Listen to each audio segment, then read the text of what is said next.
I'm sitting here with the Vår Thurmann-Moe. She's come off a really impressive performance at the Renegade Games in South Africa. We want to talk a little bit about that and some other things as well, which I think is really interesting, and I think also other people will be inspired to know about you. So, but let's start with Renegade Games. What is your favorite moment? I didn't say that, but you got second in that competition. What is your favorite moment from the weekend? I think it has to be the handstand push-ups event, because I was a little bit in shock after the first round. I was looking around and where is everybody else? Yeah. When I got to the deadlifts, and I felt like I was smart from the start and was able to keep a good pace, but I paced it from the start, rested a lot, but it was enough to never go to failure. And I think that's I've done so much handstand push-ups that I know that if I go to failure, it takes so much time to recover. But if I can keep it just on that limit, it can be you can go and go and go and go. So, and especially since I've had a couple of rough finishes with handstand push-ups in events before, so it was really nice to finally get one that was yes. Yeah, now it worked out. That must be a really good feeling, Sure. A great feeling actually. Can you talk a little bit about just how you mentioned handstand push-ups?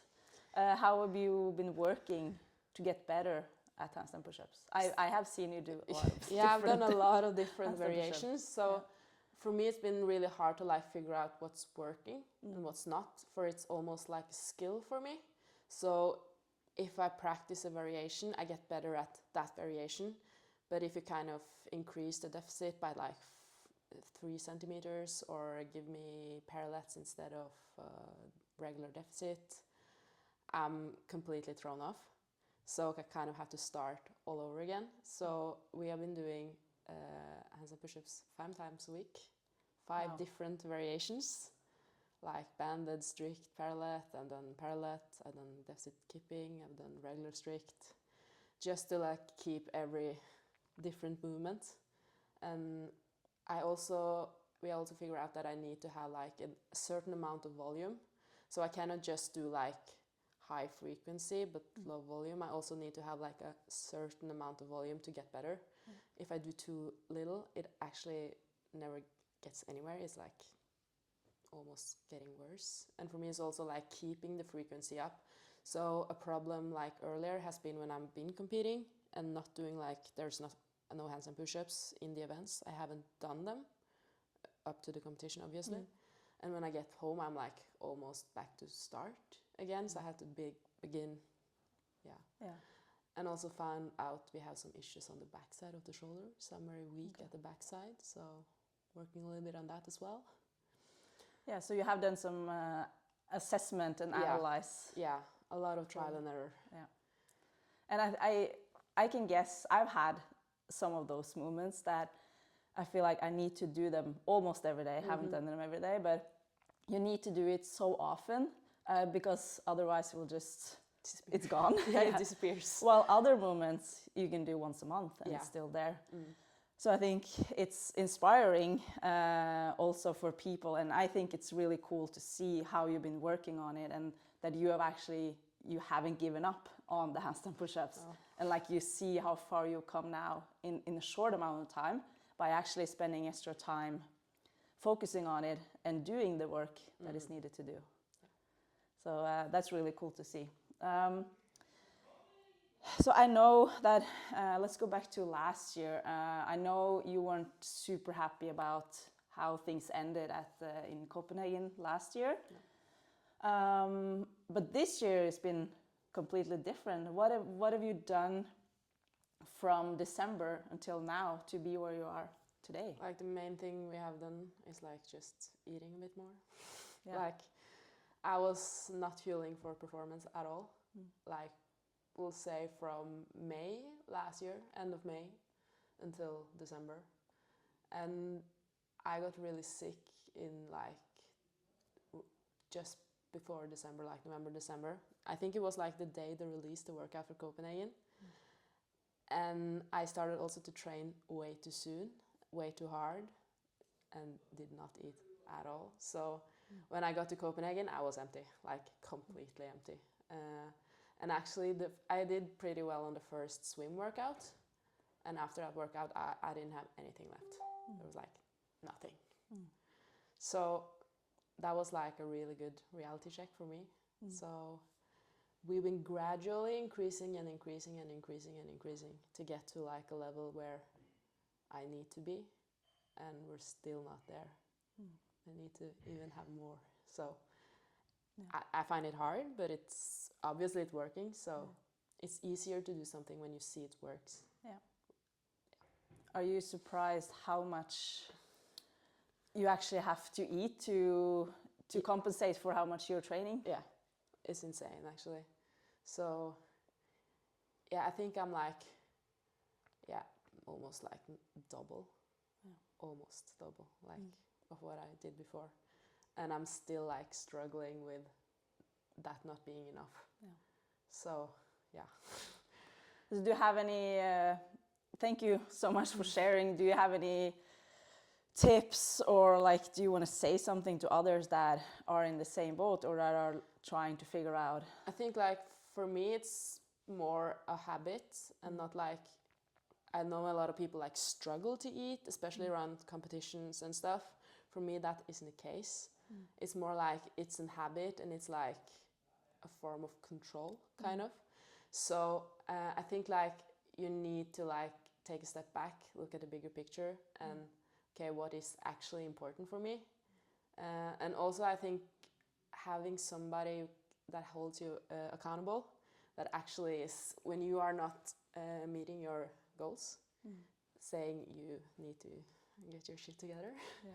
Because that works for me. I need someone like really keeping me accountable. It's much easier then. Because it's easy to self-sabotage when you've been doing it for years. It's like more a habit than I would say, and that like something you do really on purpose. Okay, yeah, so I think that's, as you said, is really important that you get in enough for what you are putting out in training, so that you are able to meet your goals. And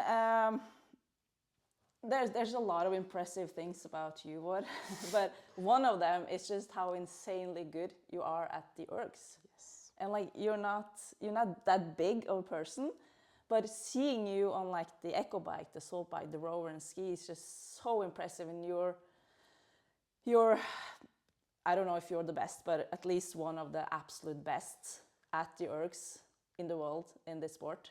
Yeah, maybe. How did that happen? How did you become so good? I think like I have an alpine skier background, and we do a lot of like, especially when I was in high school, we did. I was in like a skiing academy, high school. I don't know how to like pronounce it or what you say. And we did like a lot of like hill intervals on like a regular bike, and had like 4x4 on 10% incline or incline. And also I have had 4 knee surgeries and been biking a lot because of that. And I think that's like one of the main reasons, but like also that's like I'm not very like fast and explosive in my muscles, but as an alpine skier you have to be like really good with handling the lactate, and I think that's maybe one of the reasons. So I think in ergs you need to like have a pretty good power output, but the main thing is that you need to actually be able to handle the lactate. So I think like the combination of all the training I did before I started CrossFit, in combination with all the rehab and biking, I've been biking so much. It's like ridiculously much. I think that has something to do with it. It has definitely paid off in the end. For sure. And also that I like to hurt. Yeah. We have also seen that, and I know that, and that's really cool about you. 4 knee surgeries. How do you keep going after like let's say 3, and you still want to come back. How like, that must be really, really mentally tough. Yes, especially like, I think it was harder when I was active in skiing, because it's a lot more demand on the knees. I feel like in CrossFit you can kind of, it's easier to variate, so you don't have to, it's not all knees. But also it's like, for me, the worst thing I can do is not doing anything. Then I get so much pain. So it's actually also about, I will have a knee replacement sometimes. I'm not going to be very old, so I can make the best out of it as long as it lasts. And also I have a lot of fun with it, so yeah. Movement is medicine for my knee. That's great to hear. How does your knees handle the volume in CrossFit with squatting and everything? Right now it's pretty good. It's like some things that trigger it more than others, and especially like fast like turnarounds, and like a combination of a lot of like running and squatting in the same workout can be a bit rough, and also like a lot of jumping. But right now it's really good, so that's great. Yeah, that's great to hear. Okay, so you competed in the first tour stop of the VFP. You have a pro card. What's next for you now? So I'm probably doing online semi. Like, why not? I like to do qualifiers. Yeah. And then it will be tour stop 2. Depending on how it goes in online, of course. Yeah. But that will be like eventually. Yeah. If that happens, it happens, and then we make plans out of that. But tour stop 2, trying to get a little bit stronger to that. So, and try to finish as high as possible. Yeah. That's the plan. What are your goals for ultimate goal within this sport?